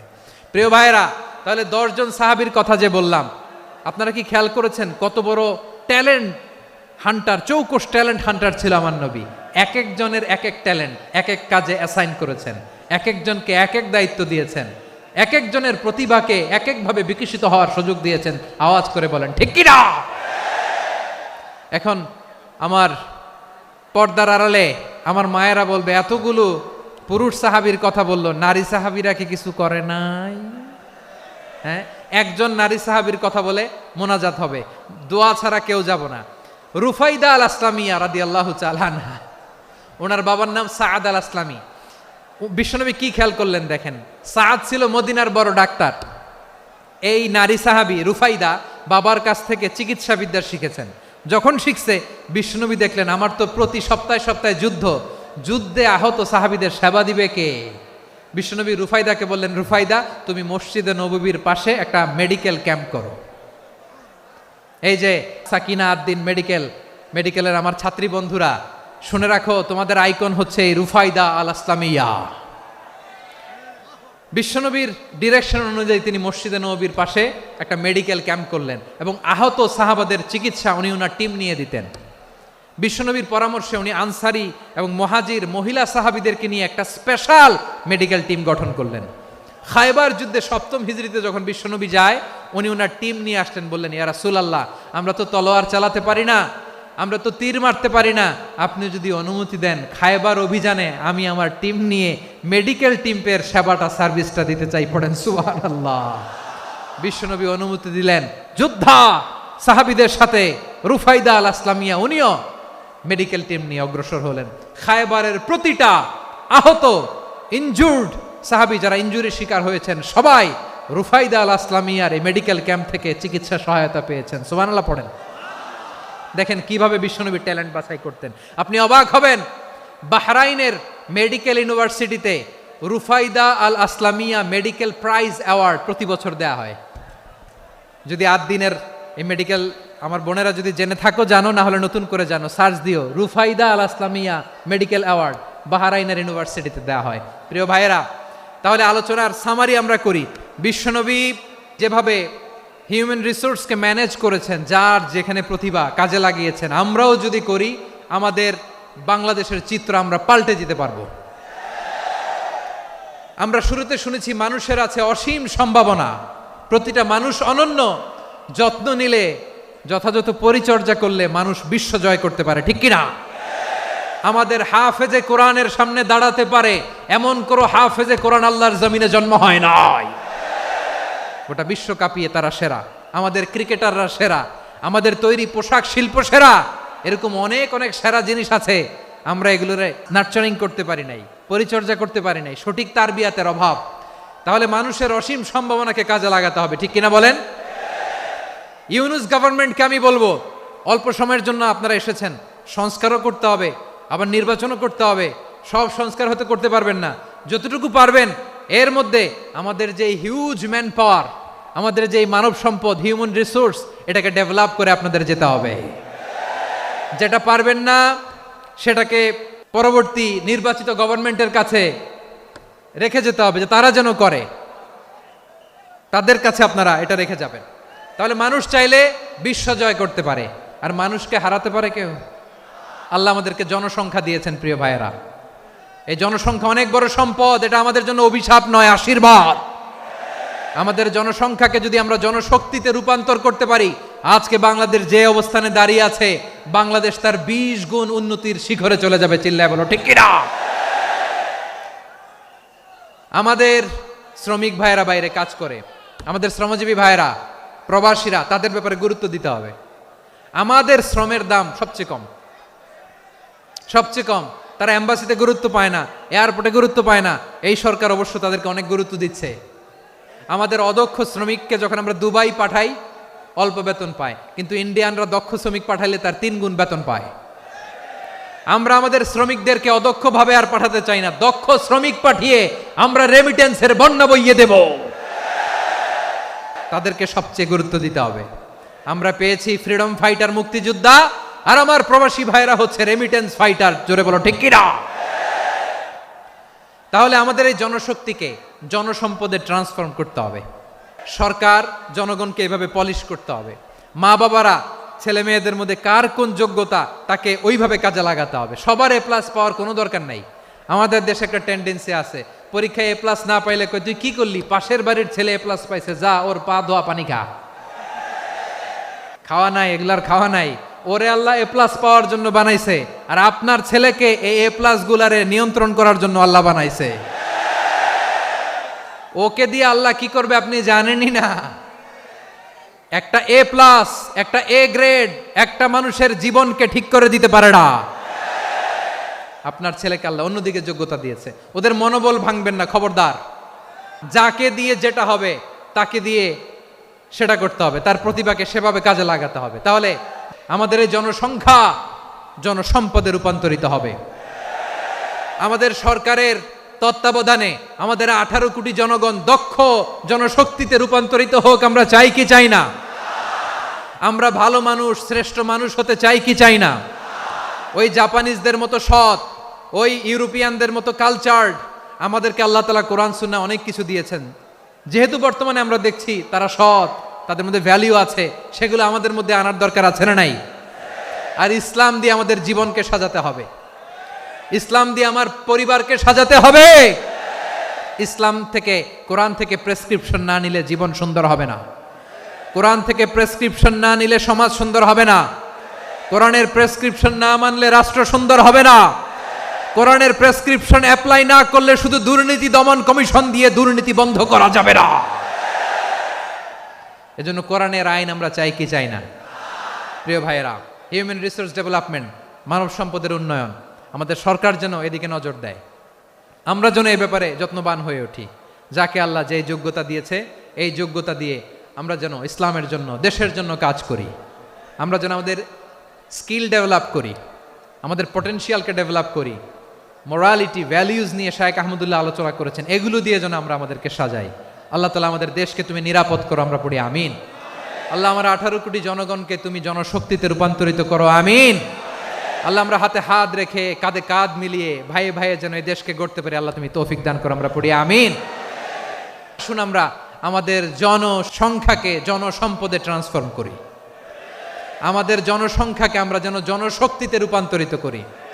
জনসংখ্যাকে ট্রান্সফর্ম করে জনশক্তি দিয়ে আমরা যেন আগামীর বাংলাদেশ, স্বাধীন বাংলাদেশ 2.0-কে গড়ে তুলি। আল্লাহ তাআলা আমাদের সবাইকে কথাগুলো বোঝার, আমল করার তৌফিক দান করুন। হাযা মা ইনদি ওয়াল ইলমু ইনদাল্লাহ আলাইহি তাওয়াক্কালতু ওয়া ইলাইহি উনীব। সুবহানাকাল্লাহুম্মা ওয়া বিহামদিকা আশহাদু আল্লা ইলাহা ইল্লা আনতা আস্তাগফিরুকা ওয়া আতুবু